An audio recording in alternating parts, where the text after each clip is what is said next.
Now will we see the magic?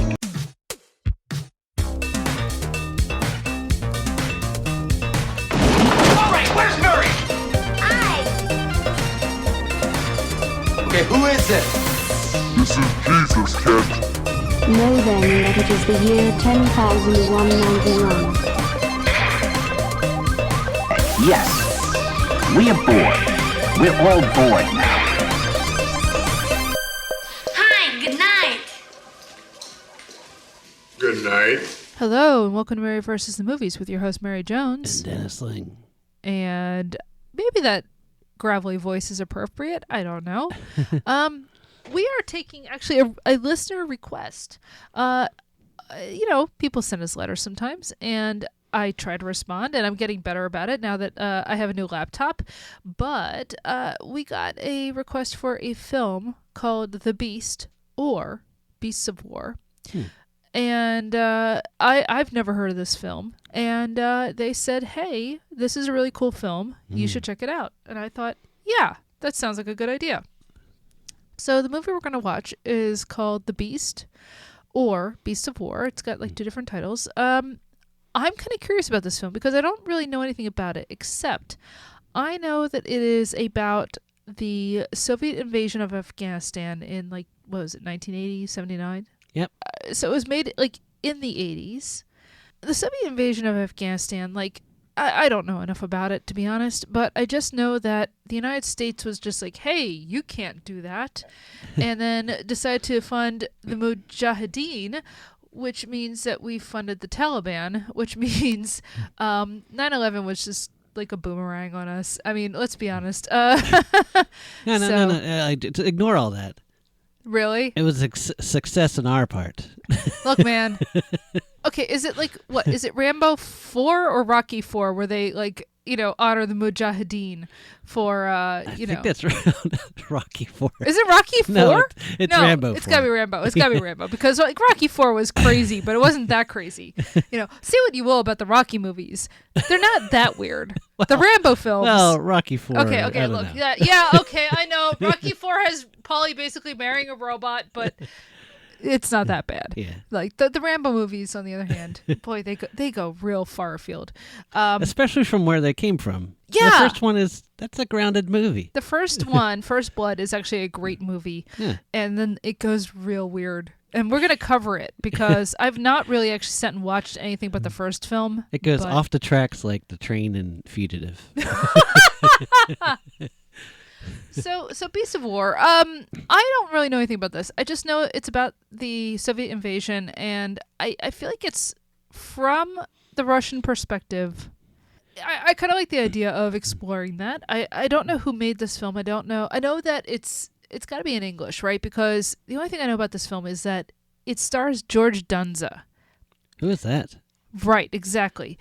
Nobody knows who George Dzundza is, except he was on Law and Order. He was, you're going back into, the first 2 or 3 seasons, and he was one of the 2 detectives, right, early on.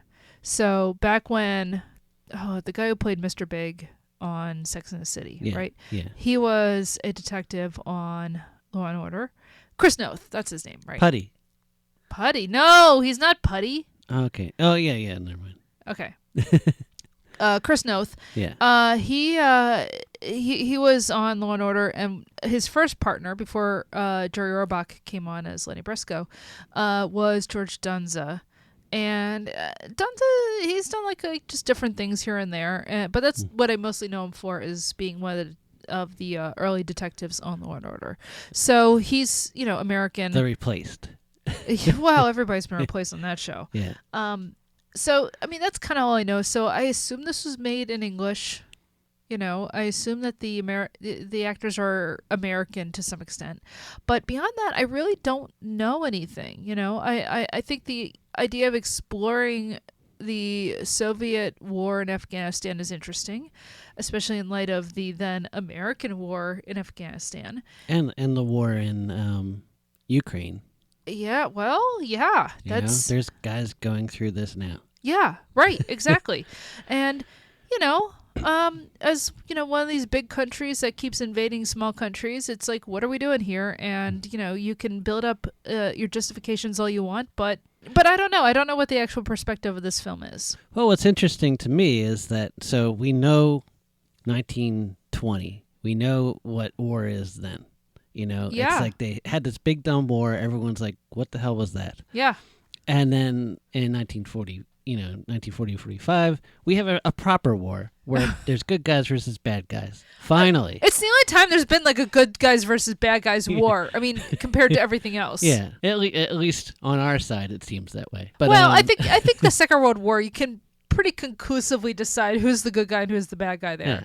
Can kind of measure how war was viewed through like each war from each decade. So we have Vietnam movies. We know how people feel about that. Yeah.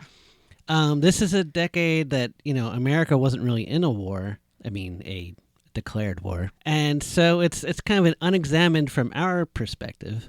So it's interesting to see, Yeah, I think you're right.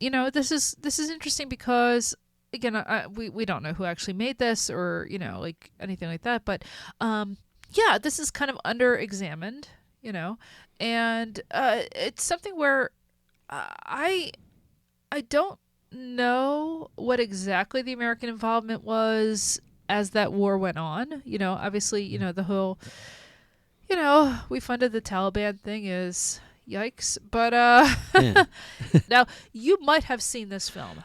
I've seen parts of this film. Okay. Go on. It's kind of one of those movies. It's like, oh, a war movie, I'll watch, and then you're like, once you get past like the, an exciting scene, you check out and go watch MTV, and then come back, and so I remember liking it, but I don't think I saw the whole thing. Fair enough. Yeah. So I don't know. I don't really have a lot more to say about this film. We usually do our 3 questions. Will there be a dog? Probably not. Mm-hmm. Will there be a love triangle? Probably not. Will there be death? Well, yeah, it's a war film. Yeah. Do you think there'll be a picture of a wife or a girlfriend? Yes. Okay. Yes. I'm sure there will be some sort of like, oh, I miss, whatever. That may be the only female representation. Yeah. That would not surprise me at all. Yeah. Yeah. Anything else? So you think it's from the Russian perspective? Yeah. I don't remember why. Maybe I read like a blurb or something. Is there anything else you know about it? Nothing. I honestly don't know anything about this film. Do you think that it's about the commanders? Is it about the soldiers? My gut says it's about like the average grunt. And do you think we'll see anything from the Afghan perspective? I hope so. Mm-hmm. Although, you're getting into a question of what does that mean for the Afghan perspective? Exactly. Right. I don't know what that means for anybody who was living there. I don't know how they saw the Soviets coming in. I know how I would have been taught it in high school, though we never got past Vietnam when I was in high school. But I know how that would have been taught, and it would have been like, oh, it was terrible that the Soviets invaded. Like, maybe it was terrible. I don't know. And then, they were driven off by the local people. Okay, but what happened after that? So like I don't know. I don't know what to make of all that. I was quick looking this up on like Wikipedia or something, and I remember liking this movie, and I think it had like a budget of like $8 million and made like 60,000.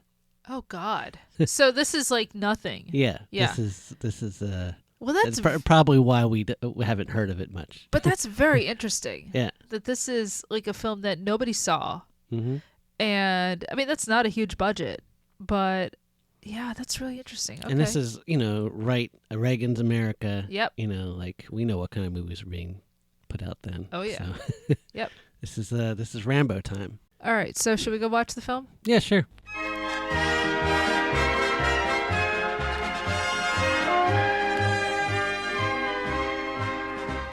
Границе тучи ходят хмуро, край суровый тишиной объят. У высоких берегов Амура часовые родины стоят. Well, I'll give this movie one thing. It has dogs. Yes. The very first shot of the movie, a big pile of dogs. Possibly the most comforting part of the entire film. Exactly. The only not grim part of this film. This did remind me of All Quiet on the Western Front. Sure. You know, Definitely. like, there's basically no good guys. You know, it's just, well, I mean, everybody's in a bad situation. How do we want to unpack this film? So this is about the Soviet invasion of Afghanistan that takes place about a year in, which put this about 1980. I think we all know that the people fighting the Soviets in this film go on to become the Taliban. Yeah. So that's awkward. A brief history of Afghanistan. There was a guy called Alexander the Great. No, let's not go back that far. But no, Afghanistan has always been the crossroads of empires and people. The Brits invaded like 3 times. The Russians invaded a couple of different times, and this is like one of them. The United States, of course, as we all know, invaded in 2001. So Afghanistan, Atlanta contrasts. Yeah, so here's the thing. They had a king. The king was overthrown by his, I think, brother or cousin or something like that. It was a relative who installed a military dictatorship.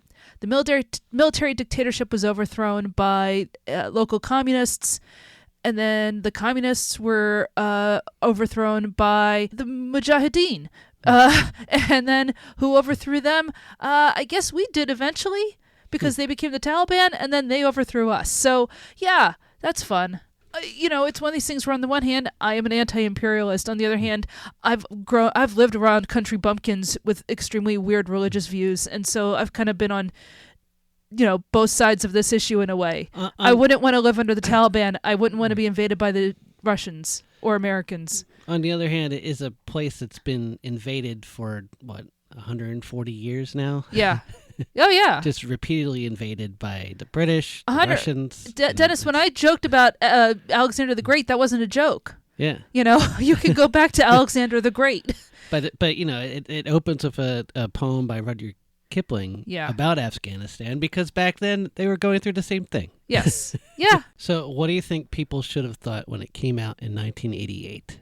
Okay, so here's the thing. The film is really smart because all of the Russians are played by Americans speaking in American accents, right? So that it's drawing a like very... All Quiet on the Western Front. Like All Quiet on the Western Front. It is consciously drawing a parallel to our own war in Vietnam, which we should not have been in. And, I think you bring up All Quiet on the Western Front. The film is obviously there to humanize both sides, actually, right? Mm-hmm. And, if you're going to make a war film... right? Ideally, you're trying to make an anti-war film. Now, Truffaut says there's no such thing as an anti-war film. By making an anti-war film, you're still making a film that will in some way glorify war. Because even in taking an anti-war stance, you're still, say, glorifying the soldiers involved, right?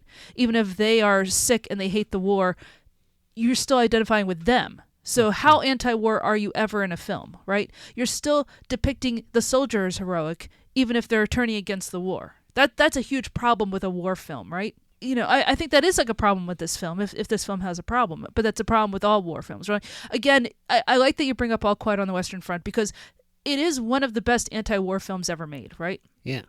Possibly the best. Mm-hmm. In fact, I can't think of anything that's maybe better, but I never saw... There's a movie called Come and See. I forget. I think maybe it's like a Polish film or something, or maybe it's Russian. I don't know. Oh, that one. Yeah, I don't want to see that one. Yeah, that looks intense. That looks like a movie that you kill yourself after watching. Yeah.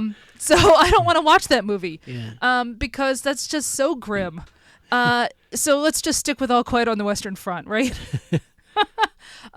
Which, if you haven't seen the original 1930 version directed by Louis Milestone, it is one of the greatest films ever made. I mean, it really is a cinematic achievement. It is brilliant, and it is heartbreaking, and it really, because you have these Americans playing Germans, it humanizes the people who were on the other side of us on a war. And I feel like it's one of the most sonically intense movies I've ever watched. Which is incredible for 1930. I know. They'd only had really sound early film. on. Yeah. But just the machine gun fire through the entire thing. It's... And that ending, which is just silent. Yeah. Yeah, I mean, chilling. Mm-hmm. So yeah, what this does by having the soldiers in this all be Russians played by Americans, speaking in American lingo, American accents, the whole nine yards. This is, of course, 1988. This is the Cold War. Russia was our enemy. This is Reagan's America when this is being made, who were basically like us in Vietnam, right? Yeah. You could draw a parallel between this and like Apocalypse Now or Platoon, which we haven't seen for the show and which I still have to see. But Platoon came out, there were a lot of Vietnam films coming out in this time period because this is about, when people were really starting to deal with it cinematically. Obviously, I brought up Apocalypse Now and that was like 10 years earlier. That's like 79, right? Yeah. But the 80s had a whole spate of Vietnam films. Platoon, Good Morning Vietnam, Born on the 4th of July. I think Full Metal Jacket was, 87? Yep. Yeah. Yeah, only a year before. Yeah. I was thinking about Full Metal Jacket while watching this, right? Because Constantine in this, played by, Jason Patric, Right. I think is... he's not as interesting a character as Joker in Full Metal Jacket, but he does have glasses. But he does have those glasses on. No, you can see where the director is kind of pulling from these other films, right? I'm giving a lot of hemming and hawing. I actually think the film's very good. Yeah. It's a shame this was a bomb because I think it's well directed and well acted and everything, and it's an interesting story, and like it's trying to be very nuanced, right? And I think when you're making a war film, that's kind of like the least bit of due diligence you can have is to be nuanced about what are we doing here? Why are we, why is this war here? Like, I realize, this is why so many movies are basically about us fighting Nazis, because that's really easy. It's really easy to want to kill Nazis. It's more complicated when they're not Nazis, right? It's so easy to build up the Nazi as I've said before, a folk devil in the American psyche. In our movie, another thing that this reminds me of? What? Constantine reminds me of Bilbo at the end of The Hobbit. Like switching between sides. Like running back and forth and, of all the Tolkien analogies, that's not where my mind goes. He wrote an entire book that is about a war, right? But I feel like that one... And you went with The Hobbit? I feel like that one's closer to his feelings or something. The thing about The Hobbit is he falls asleep during the Battle of the Five Armies. Yeah. Granted, I'm sure Tolkien wished that he could have slept through being in the trenches in the First World War.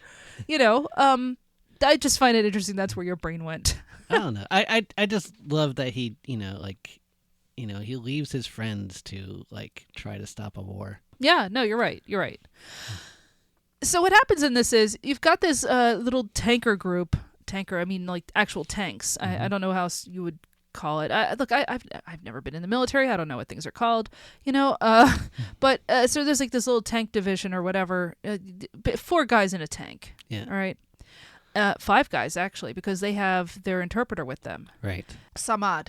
Early part of the film is, this kind of the running battles between our tank group and the local Mujahideen. It starts with them just blowing up a village. Oh, yeah. The Russians just come in and start bombing villages. They're it's not like the film is immediately endearing us to the Russians. As much as this film is humanizing the Russians in this war, they're still painted as these are definitely the bad guys. Yeah, they bomb the town, they go to the well, and they pour poison down the well. Yeah. And, it's... And the thing is, they were bad guys. Yeah. They were absolutely bad guys. Don't get me wrong. I'm not coming in on the side of the Russians here just because they were communists, and I'm like a dilettante of a leftist. I'm not even a real leftist. I'm basically a middle-class woman who hates a lot of stuff. That's all I am. But let's be honest. I have a comparatively comfortable life. Who am I to say I'm anything, right? So, I'm not on the side of the Russians here.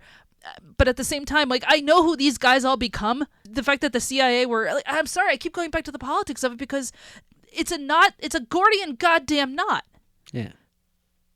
Which fits because, Alexander, but it's a Gordian knot. I don't know how to untie this story because ultimately, what is this story? But war is terrible and it does terrible things to people and it makes them insane and they do stupid things, right? You have the commander of the group, played by George Dzundza, becomes an Ahab figure, essentially, where he is obsessed with not just the tank, but he hates the people. He hates fighting.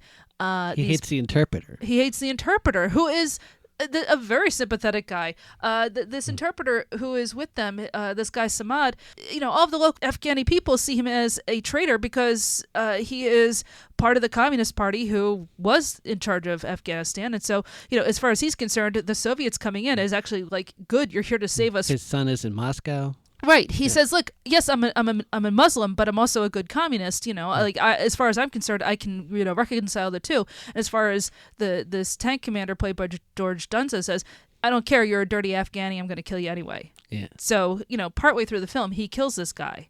But not before the interpreter Samad has, struck up a friendship with, kind of the second in command, this Constantine, played by Jason Patric, and taught him like things about like the local culture and how they have this like concept of essentially like mercy if you surrender. Yeah, he tells him two concepts. One is badal, which is revenge, and then there's danawate, which is mercy. Like if you say that to someone, like they have to give you shelter and share food with you, even if you killed their brother. Is what.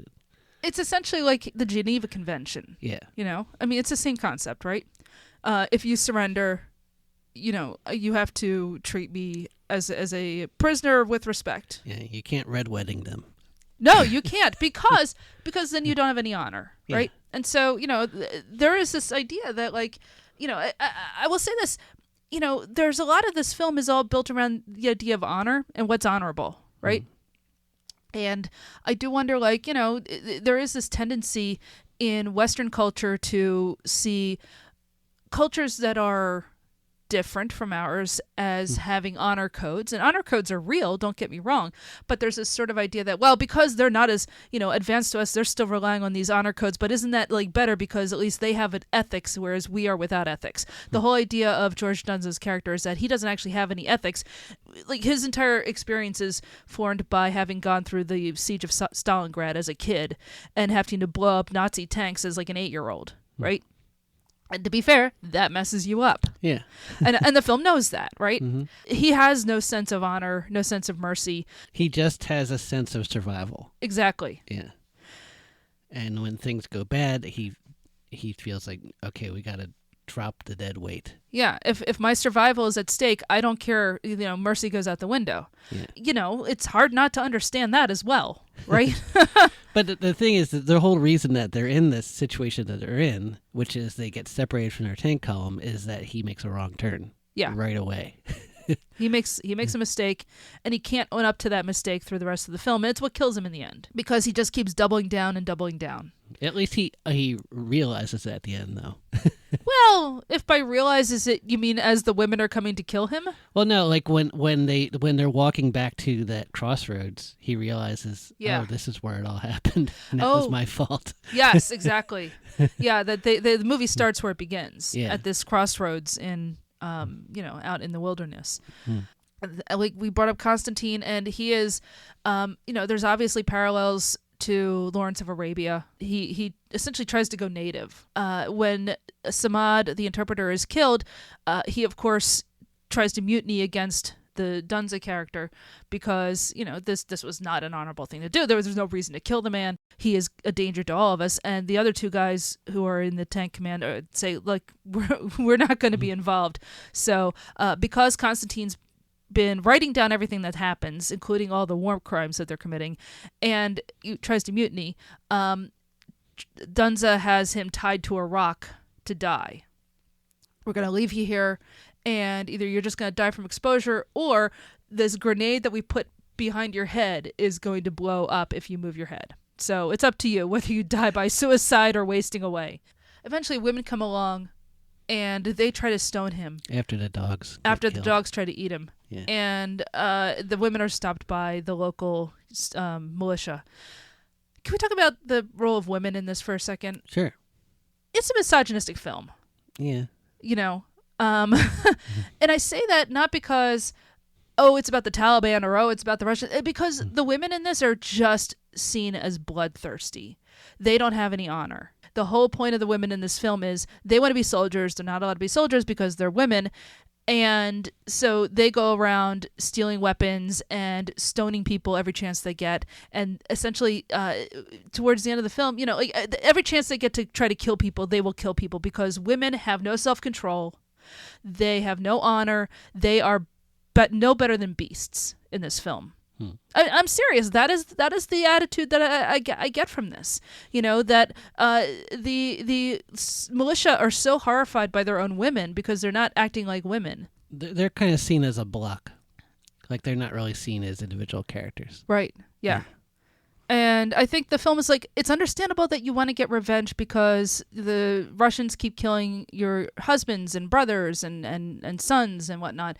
But you have no honor in the way that you go about killing in revenge. Because there is, as you said, there's this contrast in the film between revenge and mercy. And women represent revenge. Now, they're not the only ones. There's also the other, like the kind of the rival militia commander. Yeah, Mustafa. Mustafa, who is the cousin of Taj the Khan. Yeah. Who, he's kind of become the local leader.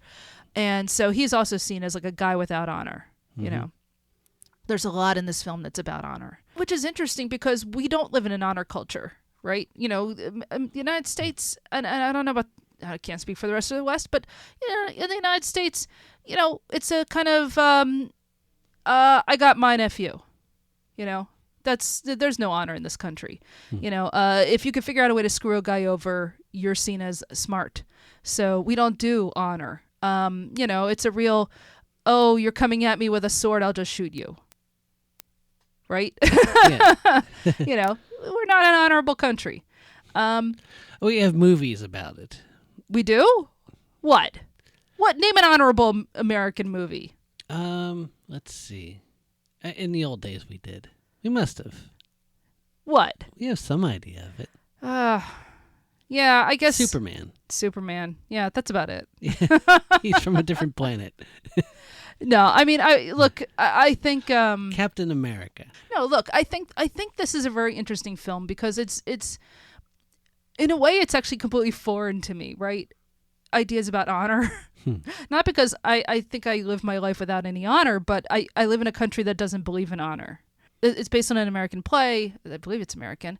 And it's an American film. And so, it's a little weird. We keep talking about Russians, but we're talking about Americans, right? This film is as much about, Vietnam as it is about Afghanistan, right? And so it's interesting, and I think it's very consciously, set up that way. I brought up Lawrence of Arabia, and, there's a element of this film where, because he's rescued by these guys and, asks for mercy, they let him, stay alive. If he will show them how to fix this RPG, this rocket-propelled grenade launcher, with which they're going to attack the tank that he used to be a part of. And so this is him being able to get his own revenge on his former commander who left him there to die. And so you have this thing of, is he going native?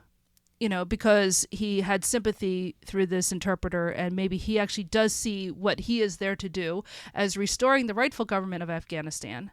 I think that's part of maybe what's going on in his head through the conversations he's having with Samad is, some sympathy for the people who actually live there. I think it really is like Lawrence of Arabia, like he just admires them. Right, that's what I'm saying. Yeah. Exactly. I don't think he thinks about governments or anything. I think he thinks about people. Yeah, these people are admirable, at least some of them. Well, but see, that's the thing. From his point of view. Well, and that brings up an interesting problem of, okay, you're not actually part of their struggle. Right. In fact, you are part of what they're struggling against. Exactly. You admire them. You can never actually be part of them. Even if you aid them, you will never be one of them. Right? Mm-hmm. And in the end, like the end of this film, you're going to get out of the country. Now, Lawrence of Arabia, it's the same thing. It's literally the same thing. And, I do think, look, I still think Lawrence of Arabia is a better film. Oh, yeah. Because it's David Lean and it's, Peter O'Toole and it's. And I think Full Metal Jacket is a better film. Yeah, definitely. But they're all kind of circling around. They're all circling around the same thing of, You may actually admire these people who are your enemy. You may sympathize with them. You may even think you can help them, right? But in the end, you are never really going to be on that side. So what are you doing in this place? Why are you here? You know, what is the point of this? And shouldn't you just go home? I mean, yeah, the answer is yes. Of course you should go home. There's no reason for you to be here. Guess what? You've beat the level. Go home now and leave these people alone, right? And it's probably not going to happen. I mean, no. Yeah. I think different people have different illusions. And I think that's what this movie is about. I think that's what Reds is about. I feel like this is a good movie. Yeah. But like but at the same time, like you're never gonna like get a bow, and like it's not gonna end well. You know, it's just a bad situation all around. War is always a bad situation. If you're going to spend $8 million on a film like this, you run the risk that you're only going to make $160,000. Right, because you're telling a downer of a story, but unfortunately, right after Reagan's America. Come on. Yeah. Well, now see, here's my question for you. I mean, you take Full Metal Jacket. Full Metal Jacket is, it was as far as I know, is a successful film. I think so. I mean, it's Kubrick. Yeah. So it's well regarded. Mm-hmm. I think it's one of his lesser films, to be honest. Oh yeah. But it is still Kubrick. Right. Yeah. And it's still striking, and you still remember things about it, right? The problem with this film, it's directed by the same guy who did Robin Hood, Prince of Thieves, and Waterworld. Oh boy. Well, no. So my point being, I mean, this is better because it doesn't have Kevin Costner in it.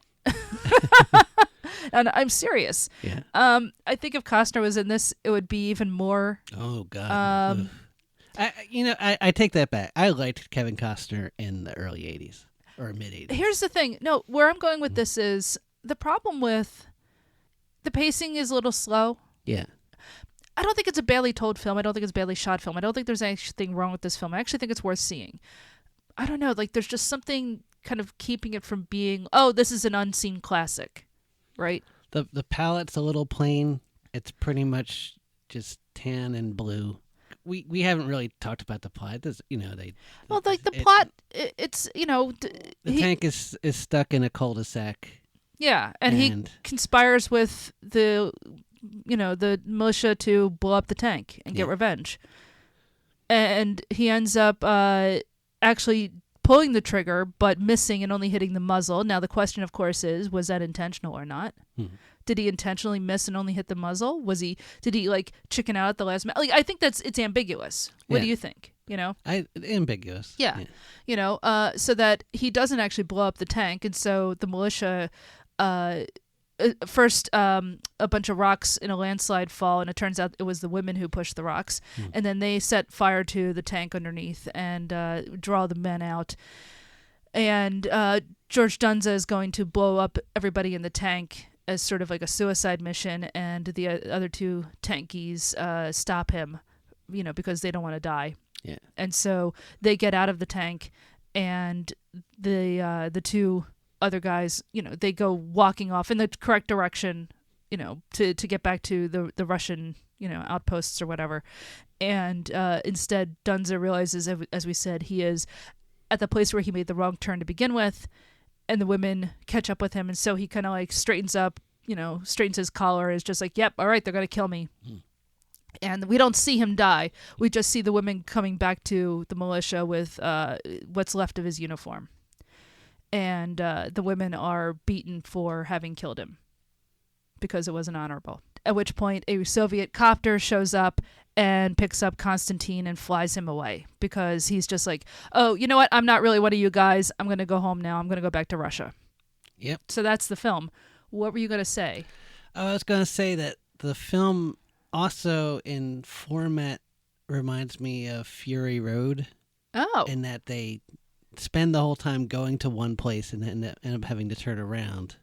Yeah. And I was mentioning color palette because obviously that has the same color palette except it has orange.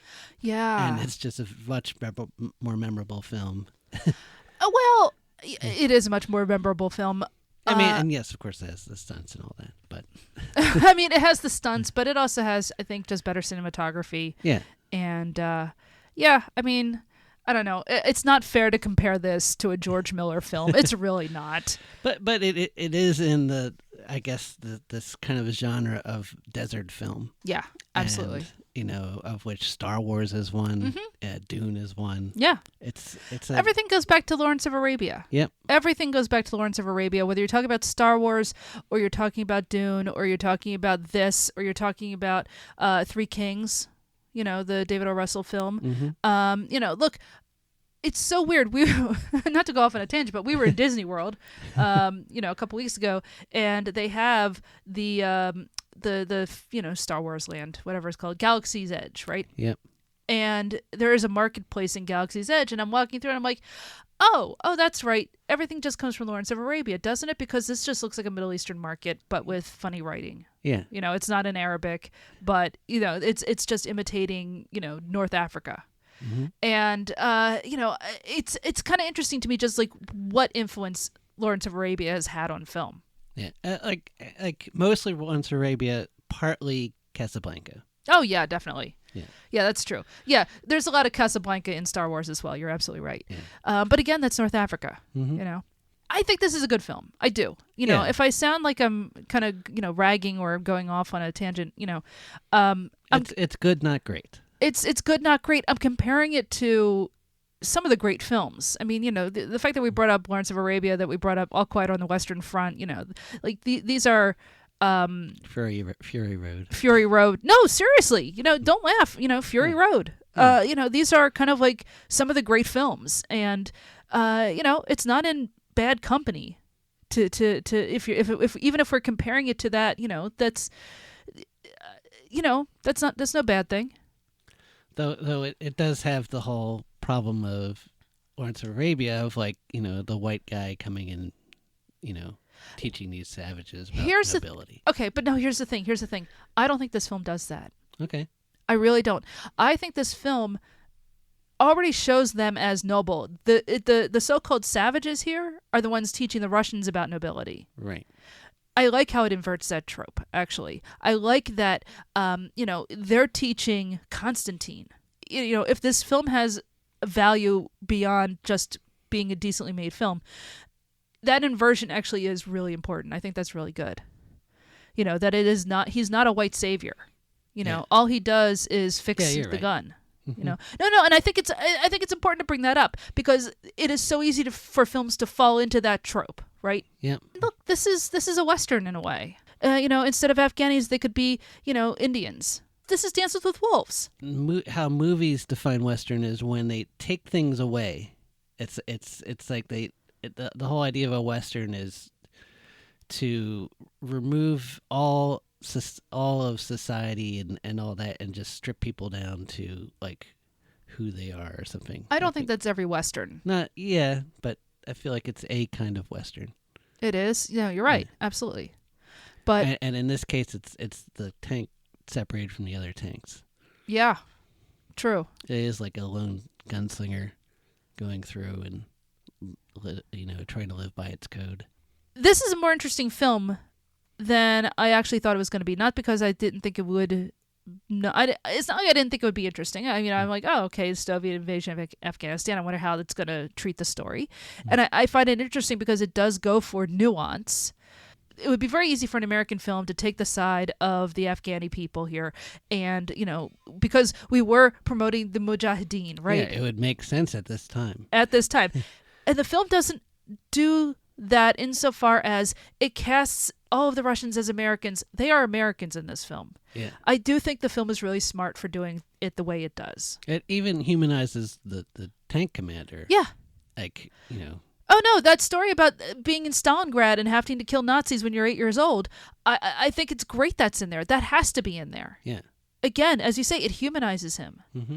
I think if this film is anything, it's an attempt to humanize everybody in Two Sides of a War. And it's just asking the question of why are we even here? What is it? What is this for? Mm-hmm. I don't have a good answer for that, because I'm not Afghani and I'm not Russian, and this. And neither's the playwright. And neither's the playwright. Actually, that's a pretty good point. In fact, neither is the Taj guy. No, there was nobody in this who was actually like Afghani. No. Not. You may as well have been a bunch of Alec Guinnesses.